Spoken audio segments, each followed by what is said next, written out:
Hey guys, welcome into the Outspoken Sportscast here, episode number 107, Questions and Lessons. The spotlight of the week this week, I'm going to talk about some questions and lessons I've took away from last NFL season.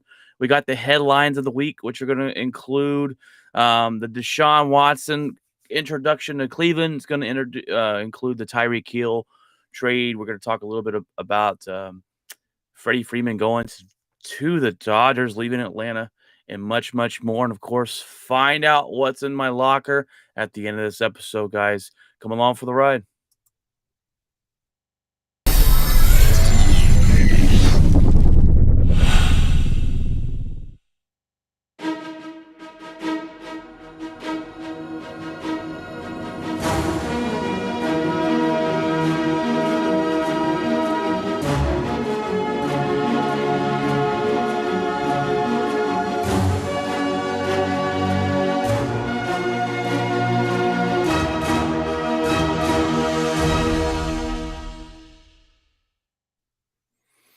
All right, guys, let's jump into the spotlight of the week. Questions and lessons we've learned from not only this NFL last season and this offseason going into it. So one of my biggest ones, my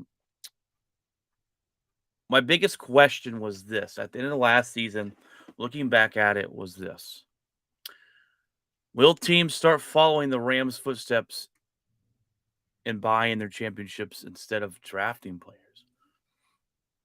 Now, we talked about this a while back before, and if you guys know anything about football, the Rams do things a little bit different, right?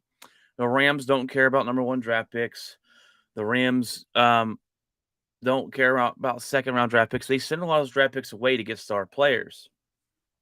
And will that be something that leads to other teams doing the same thing? Because look, it was successful last season, right? They went on, they won the championship. So you can't say it's been a complete failure. They trade those draft picks and they get star players, right? Jalen Ramsey, Aaron Donald. I think they drafted Aaron Donald, but Jalen Ramsey, they get star players. They got Matthew Stafford. That took them over the hump last season. And look, they even went to the Super Bowl with Jared Goff. And Jared Goff's not a quarterback that I think is all that great, but they got there with him.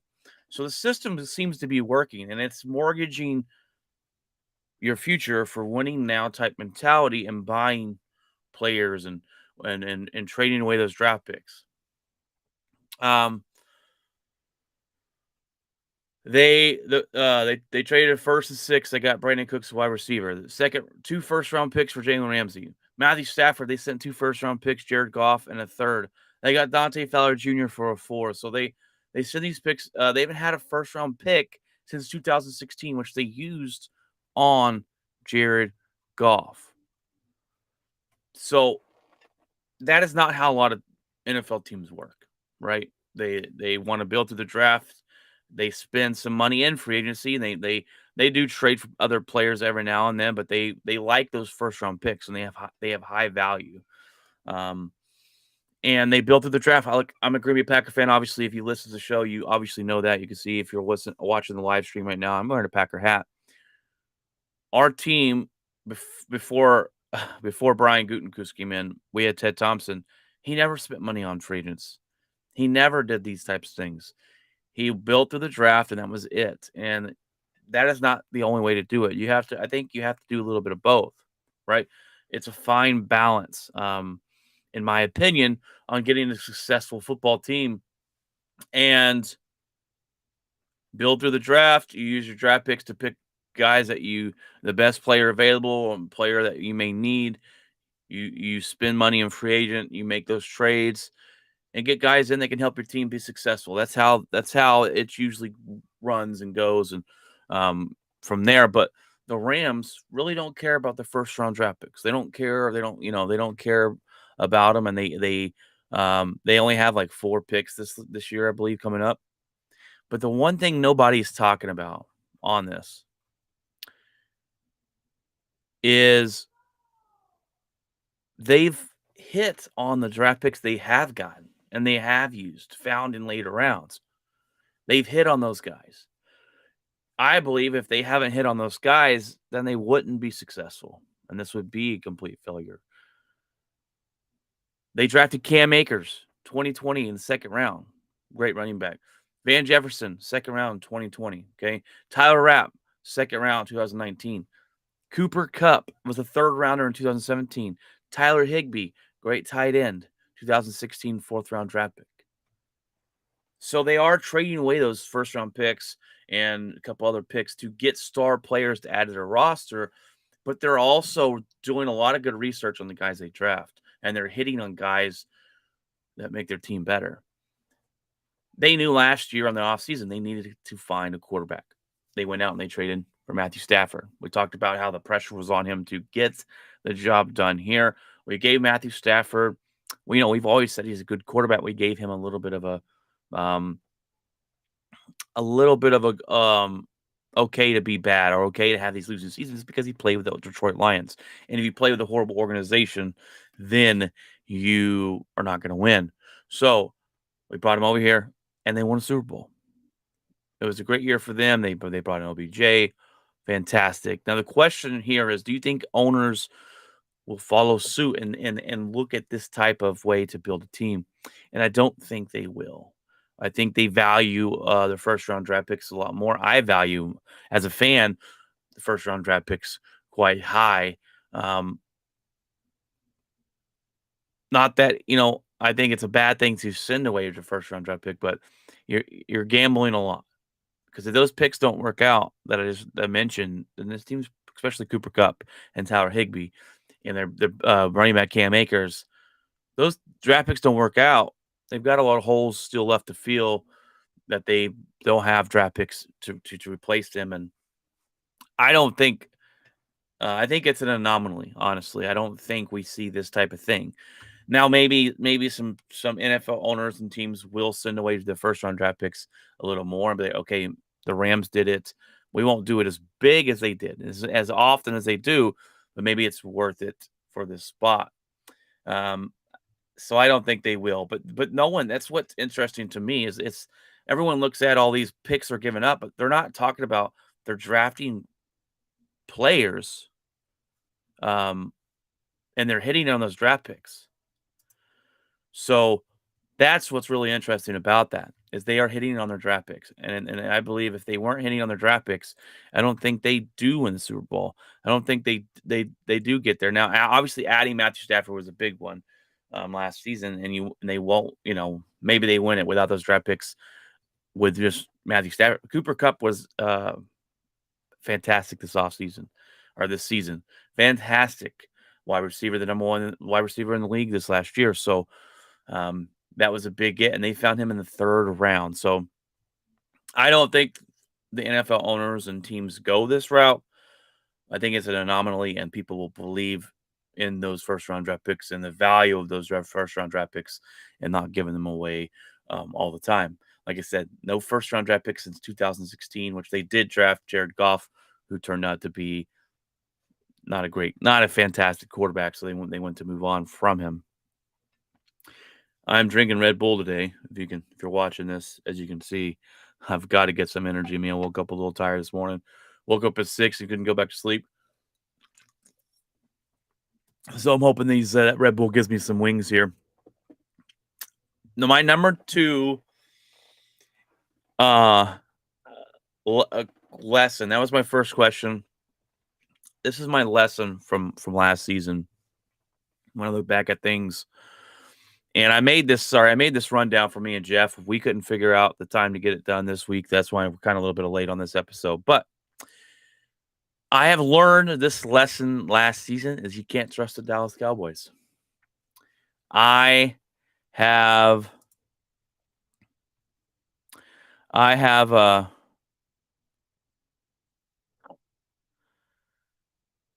sorry, I just got a comment from Jeff. He says, "Hey guys, we have a fire last night. I was making sure it was not too serious last night. So it was a long night making sure we didn't need to evacuate." I did not know that. That's crazy. Yeah, I've had a lot of fires there in Colorado, Jeff. It seems like dry, I guess, and super windy. Um, but yeah, we couldn't make it work this week. That's all right. We always figure it out. But I'm glad you're all right there, buddy. Um, back to the show here, though. What? Sorry, I have learned you cannot trust the Dallas Cowboys. Can't do it. I have. You think I would know that by now? I said, man, they got some talent. The defense is playing really well. This team looks really good. They've the defense has been better. Who'd have thought their defense is the one stepping up last season to help them win some games? They're 12-5, ends up in the first round exit in a disappointing season. I don't. My counterpart here, or my buddy Jeff here, you can label him as a cowboy hater. I don't know how if he wants to say that, but he's kind of a cowboy hater, and I get it because we both grew up in Texas and we live by a bunch of the cowboy fans, and we get to deal with a lot of those, a lot of those. Yeah, we get to deal with a lot of the annoying cowboy fans, and so that's kind of scarred him a little bit to not ever trust the Dallas Cowboys, as you see on the live stream. That's just his comment. It says, "Don't trust those Cowboys," and I agree, Jeff. This team, I don't know what it is. I don't know if it's the ownership. I don't know if it's the country club mentality they have there. Do they think just by putting on a cowboy helmet means they're going to win? I don't know. But 12-5, okay, that's a good year, right? Record wise, they have one of the easiest divisions in the league. It wasn't the easiest last year, but not um it's not a it's not a it's not a very good division. And I questioned Dak Prescott last year. I did. And you can give me stats and you can give me this and my other buddy that was on here a while back was Ryan Sims. He's a big Cowboy fan. He'll tell you Dak Prescott's great. And I jumped on Dak Prescott train. I said, "Man, this guy looks good. He looks like he's his numbers show that he's doing really fantastic things." But I watched him last season coming off the injury. The eye test tells me he may not be as good as we think he is, or some people think he is. I had him in the top 10, usually not top 5, top 10 quarterback, somewhere around 8, 9. I'm talking to some Cowboy fans at work, and they're telling me he's not a top 10 quarterback. I don't I no, I can't sit here and tell you, um, I can't sit here and tell you that I can make an argument after watching him this last season to put him in the top 10. He might be number 10. He might be right there on the brink. And Ryan Sims would probably lose his mind and come on here and try to back up with numbers and stats, but go watch him play. They have a lot of question marks. This offseason's been abysmal for the Dallas Cowboys. You have Jerry Jones in the headlines, multiple different reasons. You got the Cowboys PR for multiple different reasons in the headlines of the offseason, not staying out of the news with the negativity and the questions. That's off the field stuff. They lost their pass rusher, Randy Gregory, who kind of funny because when they signed him, everyone was jumping up for joy. But when he decided not to sign, they were like, "Oh, we didn't need him." Which you can't have that both ways. Your offense without Amari Cooper is going to be a big thing to see if Dak can overcome. This is the year, I think, honestly, for Dallas Cowboy fans. Is Dak the guy? Is Dak the guy? Because the eye test tells me I don't know. He's had good offensive lines. He has a good running back duo in Zeke and Pollard, and I'm not big on Zeke, but Ryan pointed out that number wise he's pretty good. They've had that's one of the best wide receiver groups in the NFL. This defense stepped up last season, and they've won a lot of games because of defense, not the offense. Is Dak the guy? I think that this is the biggest season for him. If You can't win your easy division and get a first round exit again. Mike McCarthy's on the hot seat this season, I believe. They're too talented. They have O-line issues now. I think the O-line, they've lost a couple people. It's going to be suspect this season. They've got to figure a way to get the job done. There's a lot of pressure being the Dallas Cowboys.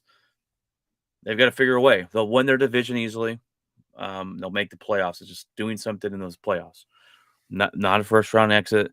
I think honestly, if they don't make a NFC Championship game, then Mike McCarthy might be gone. But I have learned I cannot trust the Dallas Cowboys, and I will never do it again until they actually win something. I will never sit here on the show and tell you, "Oh man, the Cowboys look really good." They may. I still last season. Oh man, they're making some plays. They look good. Never again. And I texted my buddy Ryan. Said never again. Yes, Jeff says their offseason grade gets a D. They're absolutely right. And Jeff, I don't know if you're still on, but Ryan will tell me that the Packers have had a bad offseason too, along with the Cowboys. Just as bad, and I don't believe that. Like, we lost the wide receiver. Yes, one of the best in the league. But other than that, we got everybody back on our defense. We got Rasul Douglas. We were able to sign back Devontae Campbell. We were able to sign those guys back. So I don't think it's true. Y'all lost Amari Cooper, Randy Gregory. Your defense is worse. Your offense is worse. They signed back. They signed a good third string wide receiver, but I don't. Their offseason's been a joke, in my opinion, and they're going to have to figure it out because look, Dak Prescott with Amari Cooper on the field, he has a 65 QBR. Without Amari Cooper on the field, he has a 35. That's a big drop off.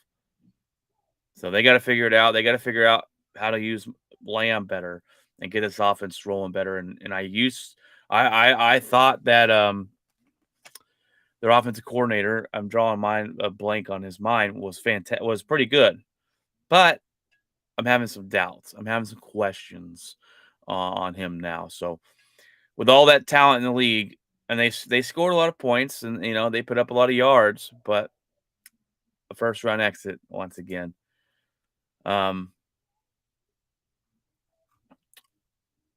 Jeff asked, "Have the Cowboys not got Baker, or not the Cowboys, the Eagles? Have the Eagles not got Baker Mayfield?" I have no clue what's going on with Baker Mayfield. I have no idea, and no one's picked him up yet. The Eagles could use a quarterback. Jeff, honestly, I think the Eagles believe that Jalen Hurts is the guy, and I don't, he's not the guy, but I think they want to believe. They want to believe he is. I don't think they're ready to move on from him yet, so they probably won't.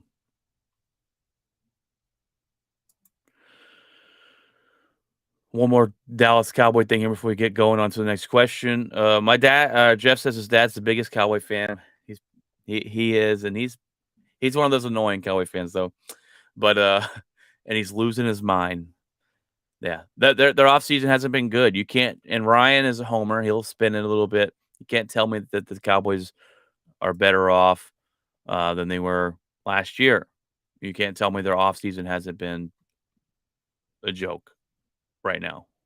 So, I mean, it's still, we got plenty. They could come out, make a couple moves, and do it. I thought if they added Zadarius Smith from the Packers, then I thought, okay, well, maybe, that's good because he's better than Randy Gregory, but he signed with the Minnesota Vikings. So that was one they missed out on. I'm just not sure where the Cowboys are headed. And it leaves you a lot of questions. But I think the biggest question for the Dallas Cowboys next season is going to be, is Dak Prescott the guy? Because you paid him like he's the guy. He didn't look like the guy last year, in my opinion. Just the eye test. And you can give me the stats and you can give me the numbers. But I would like to see more from him. I got another question here for you guys. Do you believe that Joe Burrow has shown that the offensive line isn't as important as once thought. He was the most sacked quarterback. How did Joe get to the Super Bowl and be the highest sacked quarterback in the NFL last season? Right? How he was sacked 70 times last year. How did they get there? It's insane to me. That blows my mind. We talk about how important the offensive line is, and if you don't have a good offensive line, your rushing game is going to suck, and your quarterback's going to be bad, and this and this and this and this.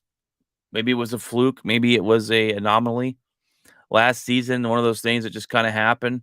Um, like when teams like the Bengals making the Super Bowl was 1 in a million last season. No one saw that one coming. So a lot of other teams they make those excuses if they lose the games, the battle. We have a bad offensive line, but not Joe Burrow. Joe Burrow was a beast last year, and so no matter what, I'm going to get the job done. And I think I believe if Tannehill was somewhat of a competent quarterback, they probably lose in the playoff game. But Tannehill, good regular season quarterback, not so much in the offseason. Number 4, Jeff. This is one for you these listening. This is one that blew up this offseason. Blew up. The wide receiver market is booming right now. Booming right now.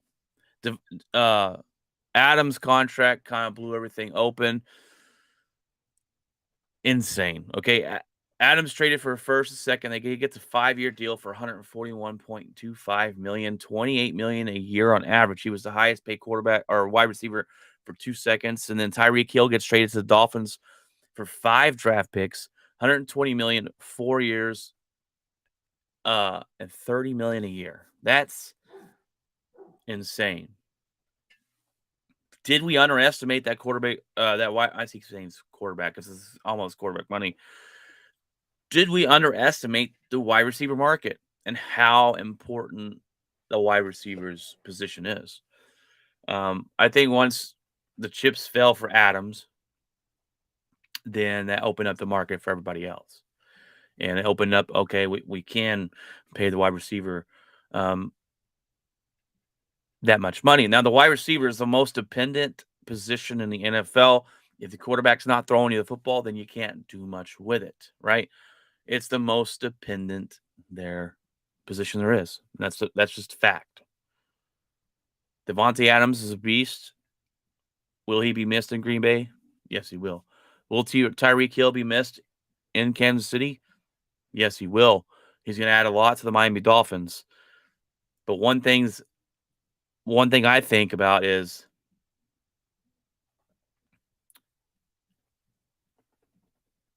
the market blew up, and I don't think a lot of people saw that coming. The Chiefs didn't want to pay Hill. I don't understand why they wouldn't, but they didn't want to pay Hill. And another question for you Dallas Cowboy fans. Amari Cooper was getting paid $20 million a year. That looks like a discount right now in Dallas. That looks like a discount. Getting paid $20 million for what these guys are almost getting paid $30 million a year. So, I mean, was Amari Cooper not worth that $20 million to stay? That's interesting as well. Jeff says the Hill trade did change the AFC a bit in the West, especially. I do agree. I do agree. Patrick Mahomes looked a little off last year. And this is going to hurt him a little bit more. His best weapon's gone. They did add MVS from Green Bay Packers. He is a burner. He's a fast guy, not as fast as Hill. He is a fast guy, but he does drop the ball a lot, and he hasn't played a lot. And Packer fans will say he's so good. Well, he's not. I mean, if he was so good, he couldn't stay on the field consistently, and we don't have a great wide receiver group. That's my argument there. But he will come in and still have that deep threat. Now, is he as good as Tyreek Hill? Not even close. So Patrick Mahomes will take a little bit of hit, I believe, from this, but not as much. And Tua Tagovailoa is going to get is going to get um what do you want to say? What's the word? Exposed. And that leads right into the next question here, Jeff. Of who so far next year has the most pressure on them to win? And that's my answer. Tua. Tua Tagovailoa. I'm probably butchered him last name. Tua has the most pressure to win. I don't think Tua is a great quarterback. I think the problems in Miami have been his play at quarterback. They did go get Teddy Bridgewater to be the backup. I don't know.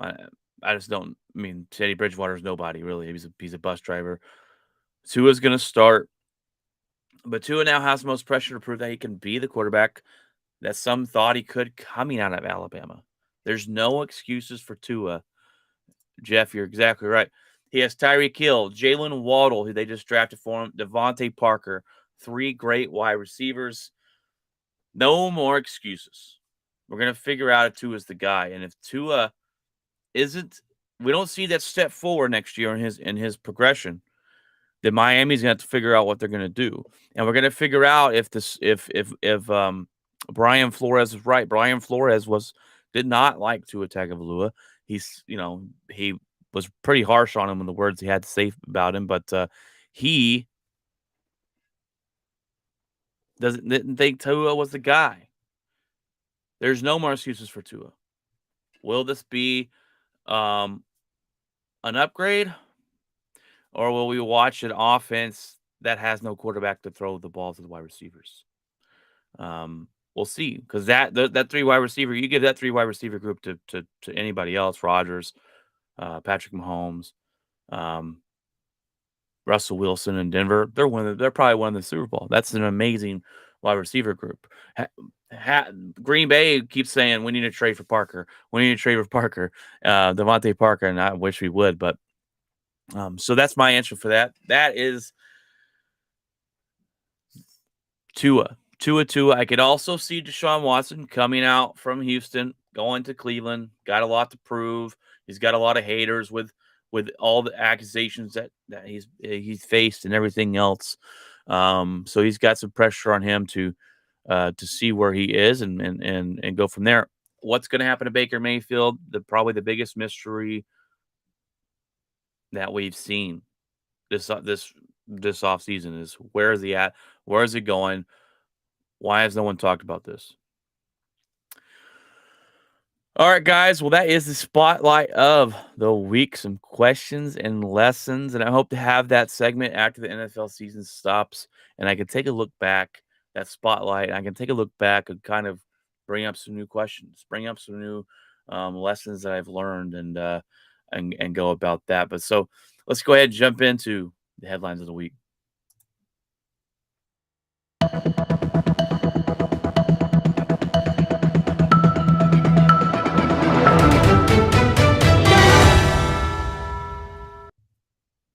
All right, the biggest news this week with headline number 1 was the biggest trade, the Tyreek Hill to the Miami Dolphins. That was huge. Okay, that blew my mind. That went really fast. I got ESPN broke on my phone that the Chiefs have given Tyreek Hill, told him to go find a trade partner. And I was like, what? Why would they get rid of Tyreek Hill?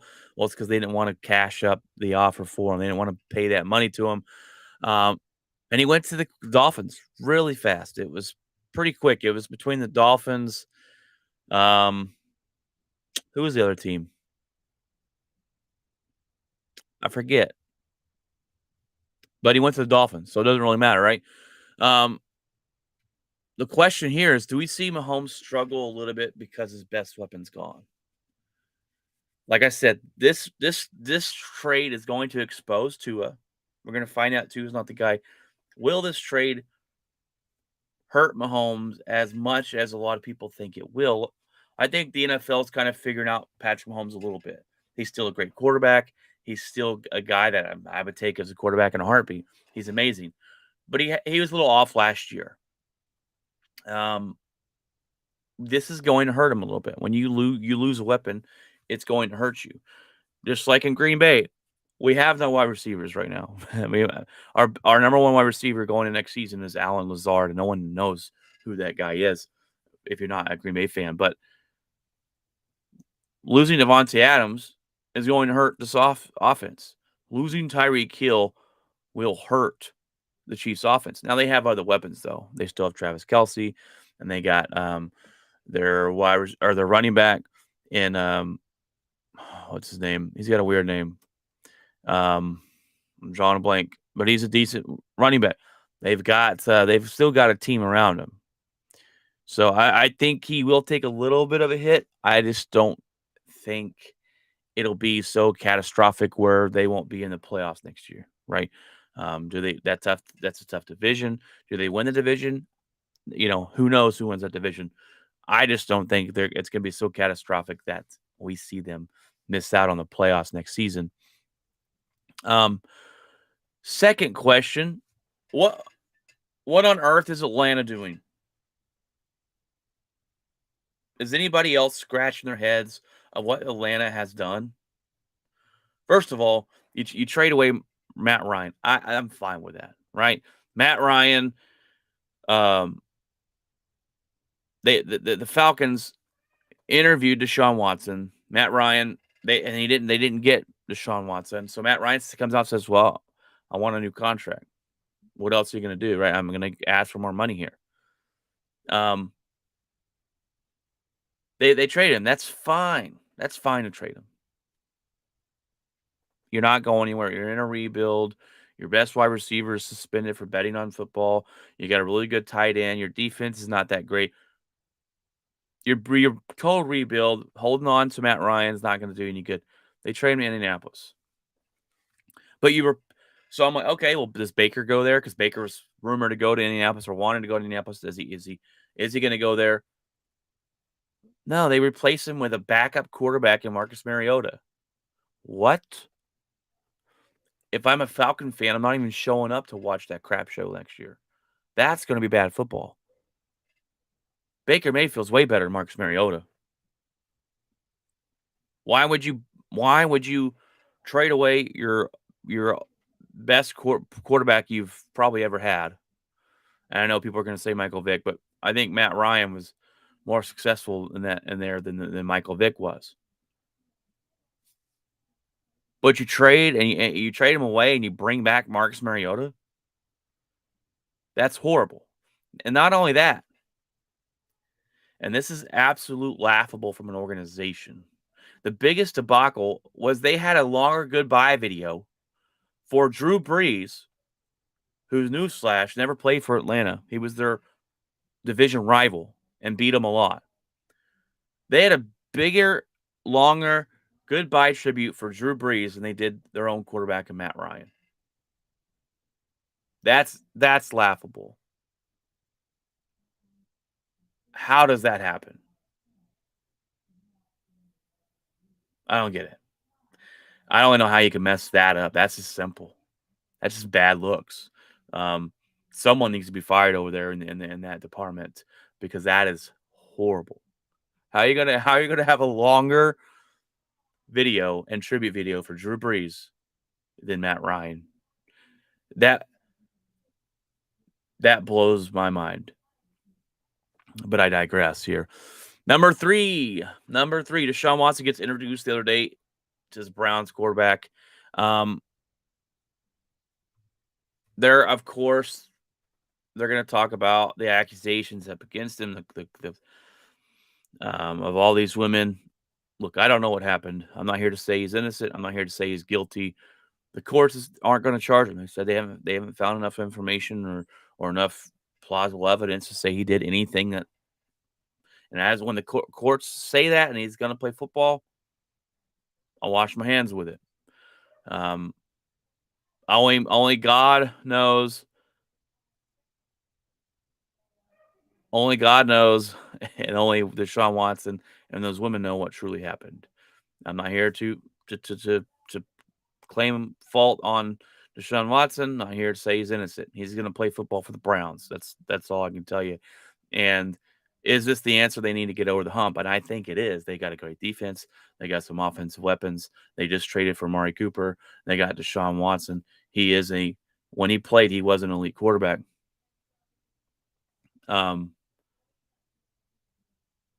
They soured on Baker really fast. That went downhill real fast.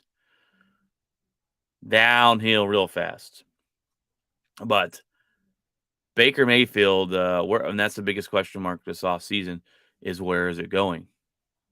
Where is Baker Mayfield going? So, number 4. This is a question that a lot of people wanted answered last year after the Bills lost in overtime without the offense touching the football. So, overtime rules. Could that be possible? It could be possible. The Titans proposed that if a team scores a touchdown and gets to a 2-point conversion, then the game would be over. But just a touchdown extra point wouldn't end the game. I kind of like that. I think that's fair because at one point the defense has to step up and stop somebody, right?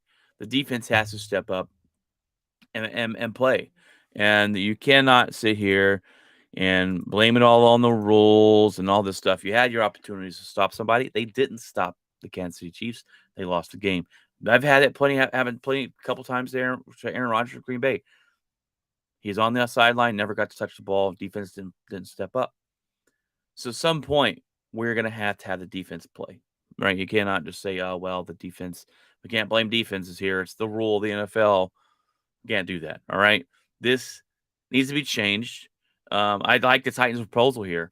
If you get a touchdown and a 2-point conversion, now I think the 2-point conversion needs to be moved back because getting 2 yards in NFL is not as hard as you may think. So move the 2-point yard back to probably the 5-yard line, maybe the 10-yard line. Can you get it? If you do, the game's over. If not, then we keep moving. I like that proposal. That's probably the best sound one that I think that I like the most. But what do you guys think about that? You guys let me know. And finally, the number 5 headline of the week is Chipper Jones is going to the Dodgers. Now, not Chipper Jones, sorry, Freddie Freeman. Chipper Jones chimed in on Freddie Freeman moving from Atlanta to go play with the Dodgers. Says he didn't like how Freddie's side handled the situation and that he should have took a lesser money to stay in Atlanta. Now, Chipper Jones is a Hall of Fame player. He's Atlanta's staple baseball player, one of the staples in that organization. And that's great. But can't come on here and start talking about, oh, you should take less money to stay here. No, it's not your pocketbook. It's Freddie Freeman's money. And he went where he wanted to go. Like it's always been. I grew up in LA, I believe. Grew up in California. He pretty much wanted to go back there. And Freddie Freeman's camp proposed 2 different contracts for Atlanta to stay there, and they declined the offers. So he asked him for a 5-year, $165 million, or a 6-year, $175 million. And they said we declined. He signed with the Dodgers for 6 years for $162. I hate that he went there. Don't get me wrong. I hate that he went there. I wish he would have stayed there. Hell, I wish the Rangers would have traded for him. I'm a Texas Ranger fan, but Freddie Freeman leaves Atlanta. Chipper Jones, maybe a little soured on it. I don't know, but I don't think he should come in here and be talking about someone else's pocketbook, telling him to take less money to play in Atlanta if you want to be here. I just don't like that. It's not a good look in my opinion. But Freddie Freeman goes to join the dark side over there in LA. So he's a great, fantastic baseball player who helped Atlanta jump over the hump last season and win the World Series. So, all right, guys. Well, that's your spotlight and headlines of the week. It is time for my locker. What's in my locker? That is right. We went to main event last night and So we took Logan out for his 16th birthday. It was this last week, and we went out with him to main event. He's never been there, so we took him out and had some fun last night. I did a lot of stuff yesterday. I went and picked up some gym equipment for the garage. So I'm excited to get. I've got to start working out and eating healthier. So I'm going. That's just another step to doing that. I've been eating a little bit healthier. As been trying to eat a little bit healthier. That's my main thing is food. I love food, and but I picked up some gym equipment the other day and just a rower and a bike. I need to get a treadmill in there as well. And we're kind of cleaning things up. We're going shopping today with our tax money that we got back, and we're going to. I like to use tax money for either vacations or now that we bought a new house, supplying the house with things we need, and so we're gonna go do that today. Um, the wife wants a Wii as well. But the reason she wants a Wii is we can my brother-in-law can hack it for us and we can play all the old school games for free. So that's fantastic as well. Um, so we're gonna go get one of those two as well, and then get some things for the house. So just a good day of shopping here and getting some stuff that we want, and probably eating out somewhere. So a good day, all in all, a good weekend. I go back to work next week as we all do. Um, Guys, come check us out. We're everywhere. We're on. I'm streaming live to YouTube, Facebook, Twitch, Twitter. I'm on all podcast platforms. If you want to come check it out and take a listen. If you like sports, um, that's what we're here for. So come follow us. I'm trying to get into hockey more. I used to be a fan growing up as a kid. I kind of dropped out of the sport. Um, but I want to get back into it. I am a Dallas Stars fan. I was a Dallas Stars fan as a little kid, and I really want to jump in back into that. And I can't come on here and start giving you hockey talk because I don't know a whole lot about the game and how it's played. But it'll be fun to go to some hockey games. And I think hockey in general, watching it on TV and going to a game is by far the biggest difference. Um, Spectating in any sport. Watching it on TV is cool, whatever. But when you go to the game, it's like an adrenaline rush. It's fantastic. I've been to a couple games. Fantastic. Watching on TV is not that way. Going to football, I've been to football games. I've seen plenty on TV, and been to plenty of football games. So they're both great experiences. Basketball, same way. Like watching at home. Going to a game is great. But the difference of and baseball as well, the difference of going to a hockey game and watching it on your couch is that's completely different experience. So I'm trying to get into that a little bit more here and see if I can go to a couple Dallas Stars games. My neighbor Dustin is a season ticket holder, so see if I can hit him up for those tickets. But all right, guys. Well, that is it for this episode 107 questions and lessons. Let me know if there's any questions or lessons that you have learned or any questions that were brought up from watching football last year. And as we move in forward here, we'll continue to talk football. If it gives us any off-season news, we're going to be jumping into some basketball here and then baseball as well as that continues or as that starts up in opening days next month, I believe. So come check us out, send us around, share us, and take care, and God bless, guys.